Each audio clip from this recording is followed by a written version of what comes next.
The moment you stop caring is not calm inside a narcissist, it's chaos.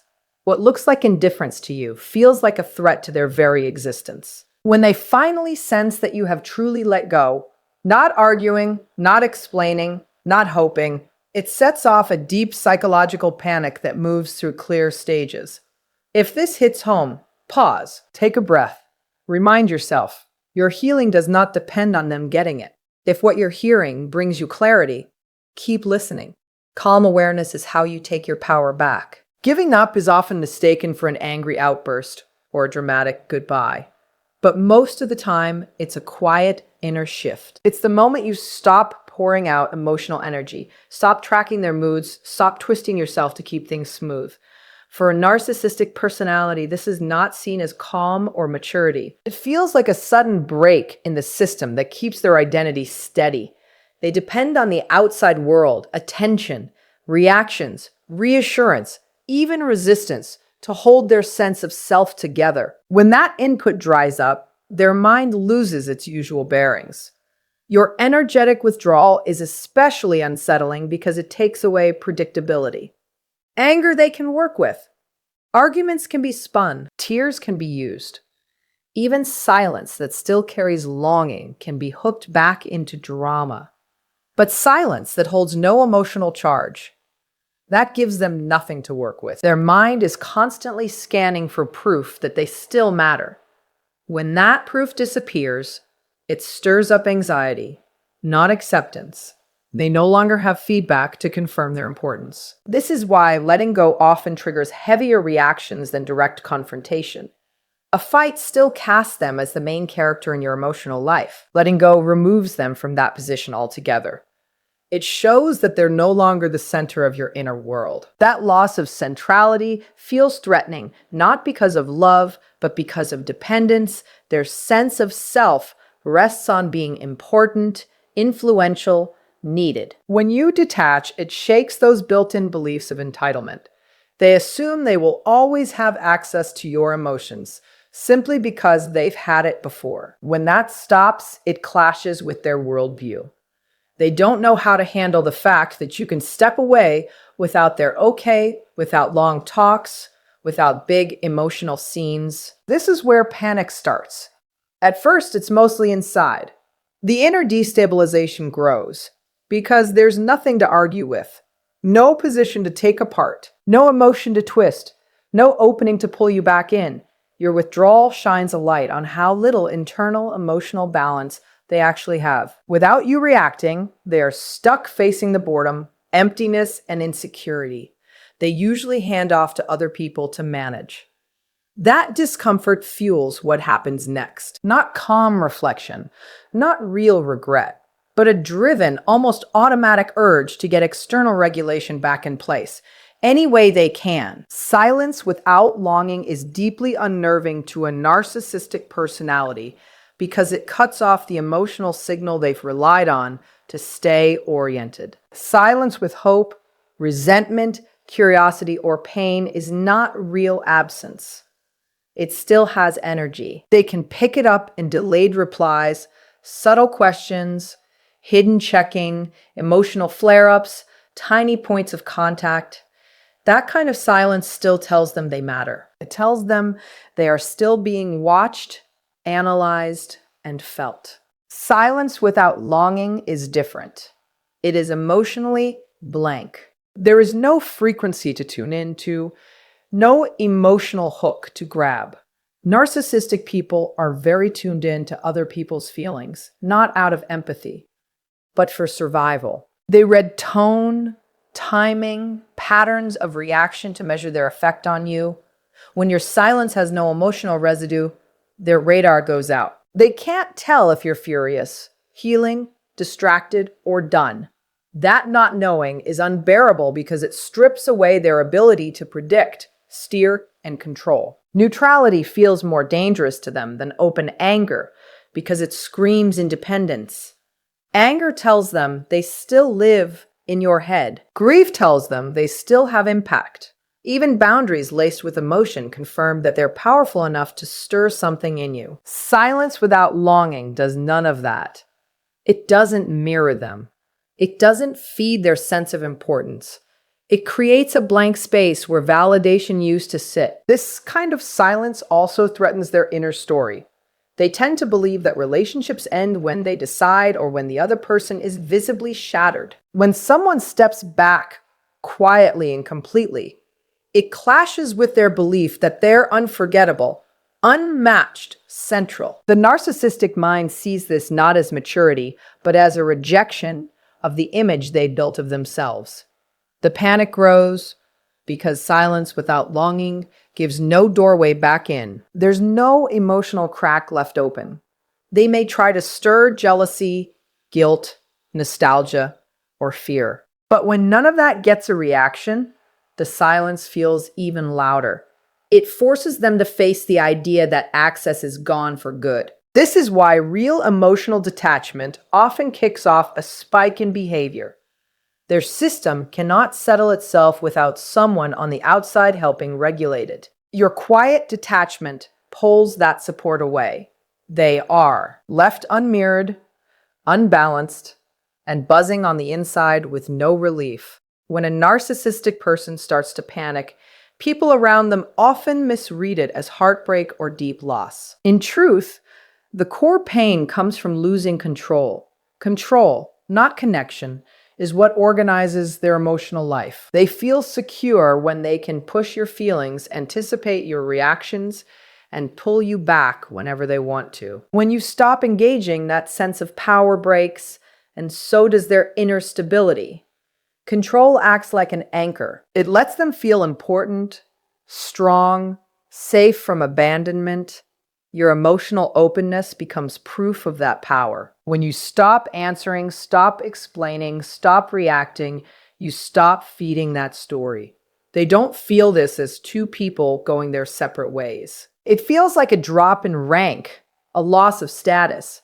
They're no longer the one deciding when closeness happens and when distance is allowed. This loss lights up panic because it reveals a dependence they don't like to admit. Their self-worth is regulated from the outside. It rests on their ability to move other people emotionally. Control keeps them from dealing with the feelings of not being enough, being empty, or being small. When that control vanishes, those feelings rush in. What looks like obsession with you is often a desperate attempt to fix their own inner state. Their mind then starts rewriting the story to protect the ego. They might decide you're being manipulated, being petty, or playing some game. These ideas help them hold on to the belief that they still have power in the situation. Accepting that you chose to walk away and stayed gone would mean accepting your autonomy and their limits, and that is terrifying to them.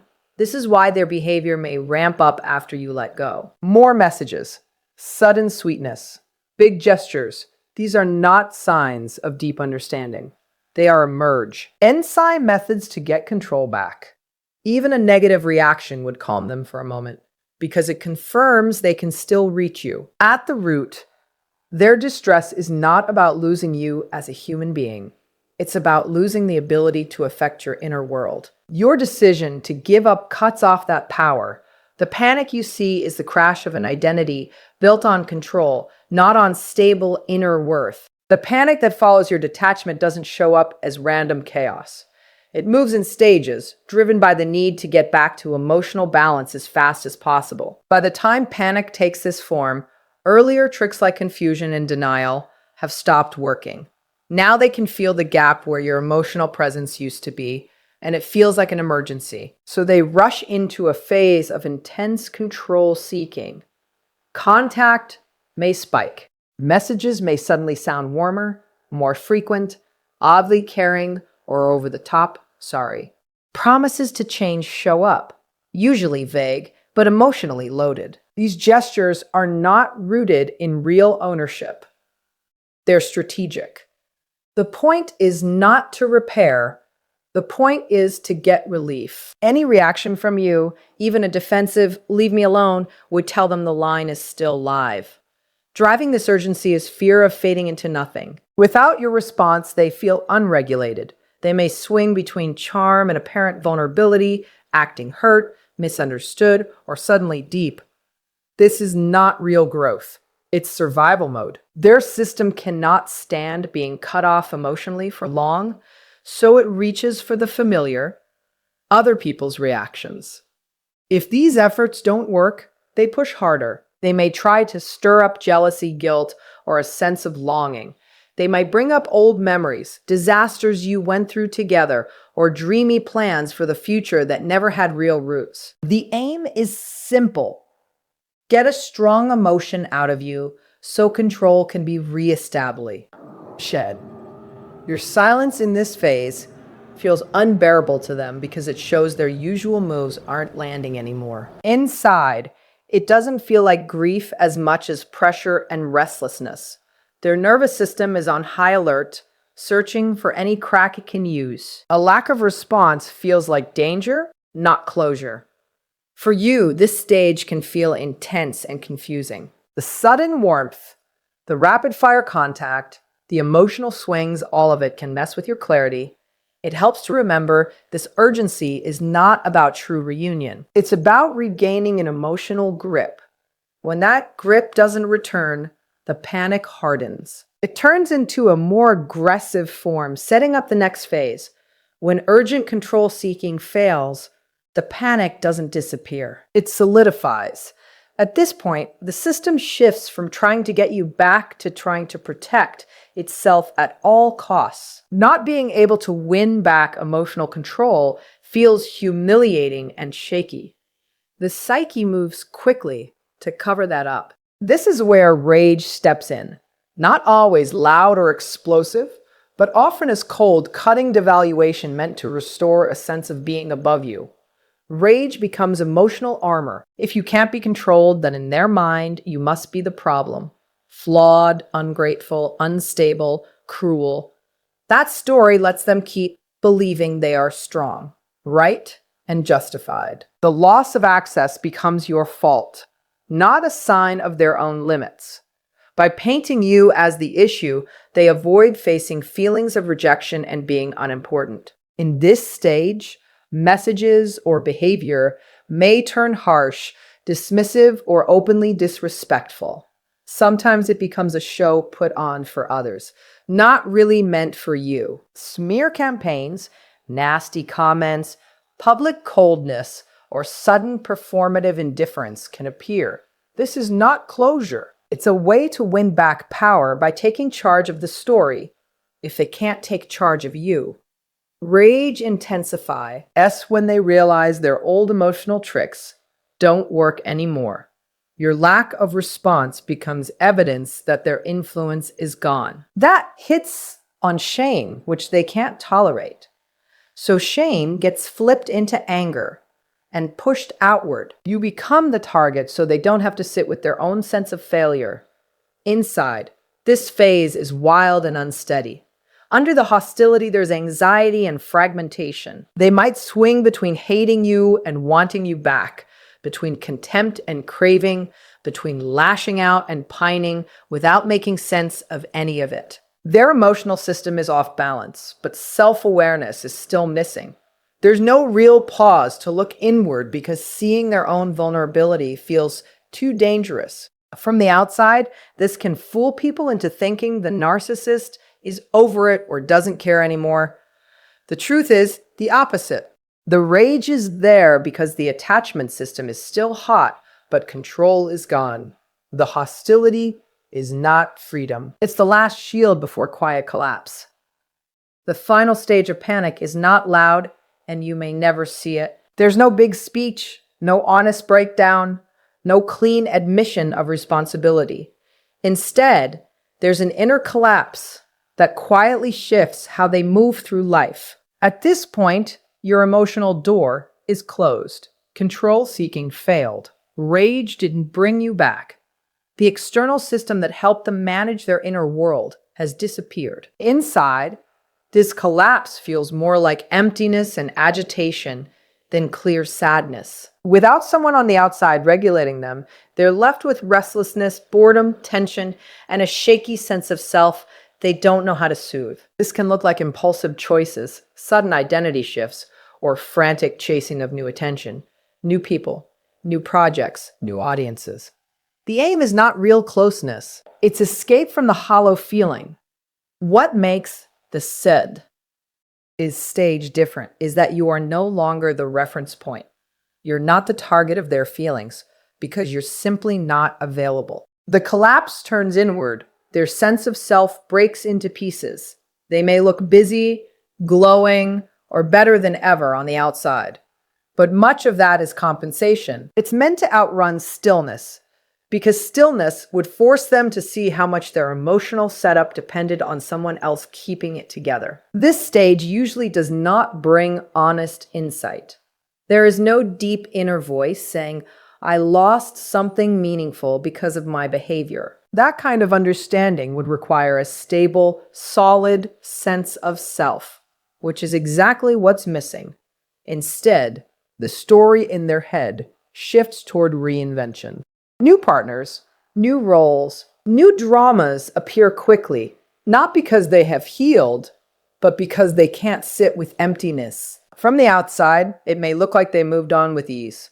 Inside, what really fell apart was not love for you, but the belief that they could manage without constant external supply. The hunger for regulation stays. Only the source changes. This is why the same pattern shows up again and again in their life. What truly matters here is not their collapse, but your exit from the pattern. When you fully let go, you're no longer part of their emotional support system.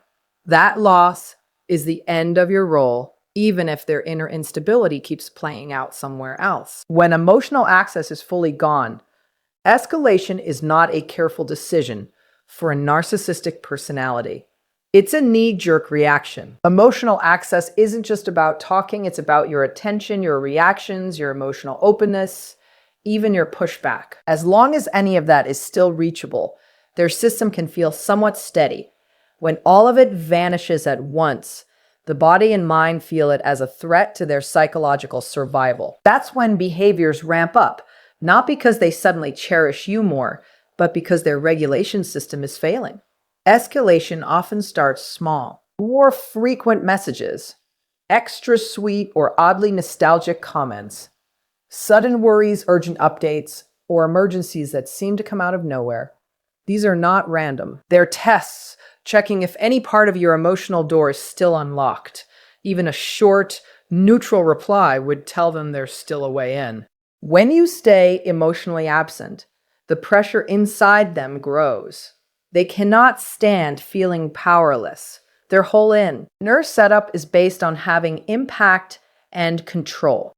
Losing access takes both away. Not being able to pull a reaction from you creates rising anxiety that needs to be discharged. So the behavior becomes louder, more intense, more confusing. One moment, they might put you on a pedestal. The next, they might threaten to walk away forever, hoping that fear or guilt will drag you back. As access stays blocked, escalation can become intrusive. Unannounced visits, repeated calls from different numbers, reaching you through other people, or sudden dramatic crises can show up. These are not expressions of deep care. They are forced attempts to wedge themselves back into your emotional space. Their thinking is simple. Any reaction is better than none. Silence feels like being erased. What people often miss is that escalation is not power. It's a sign of deep instability. The more you withhold emotional access, the more dysregulated their system becomes. That lack of regulation fuels urgency, impulsive behavior, and poor choices. Lines they might have pretended to respect before can vanish because the inner pressure outweighs social rules. Eventually, escalation hits a wall.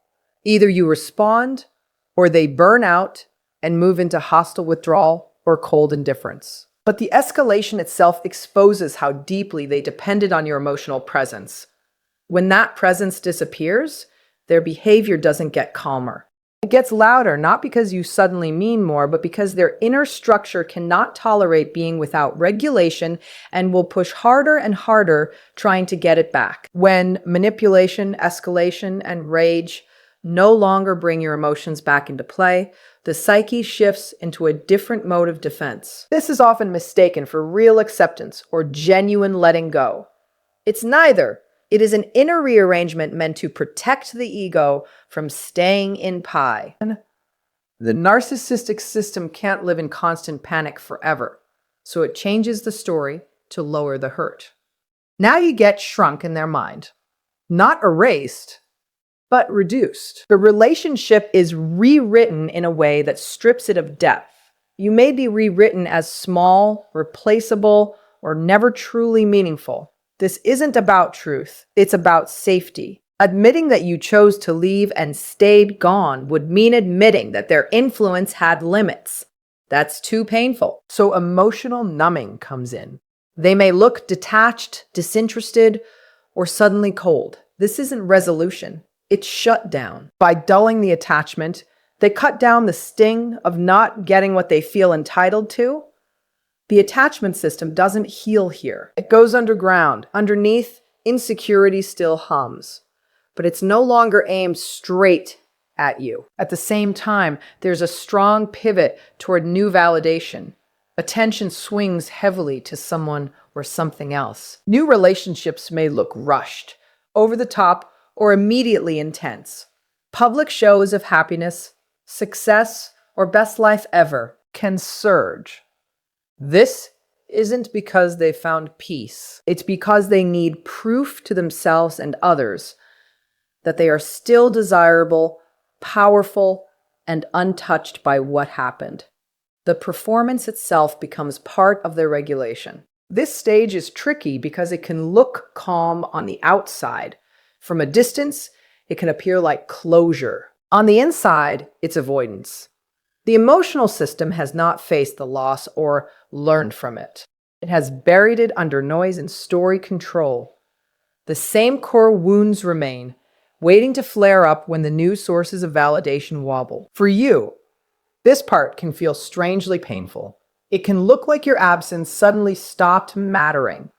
In reality, it mattered so much that it had to be mentally cut down to size. This isn't growth, it's containment.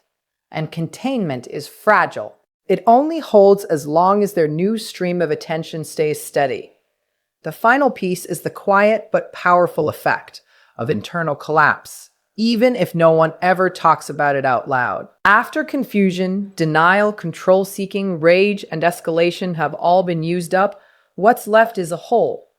Without your emotional input, the structure that kept their identity propped up gets shaky. They have to move through life without the constant reinforcement that once supported their self-esteem, importance, and emotional balance. This inner collapse doesn't look theatrical. Unlike earlier phases, it doesn't show up as big scenes or obvious manipulation. It shows up as inner restlessness, dullness, irritability, and impulsive choices. They might seem collected or even thriving to others, but inside their sense of who I am has cracked. This stage is not about true closure or real growth. It's about keeping the idea of themselves alive without the external supply you once provided. Because many narcissistic personalities don't build real self-reflection or solid inner regulation, this stage often looks like fast reinvention. They throw themselves into new people, new roles, new goals. These moves are attempts to patch the gap your absence created. The collapse isn't healed, it's covered over, briefly eased by new attention. This is why, from the outside, they can appear unbothered or over you. It's not because the attachment never counted. It's because the system is forced to disconnect from that pain to keep going. The lack of visible panic doesn't mean the inner confusion is gone. They're still dealing with what it means to lose the emotional regulation you once gave, and their inner world stays fragile. For you, seeing this clearly is freeing. It shows that the drama, the anger, the escalation were never proof of your worth or your lack of it.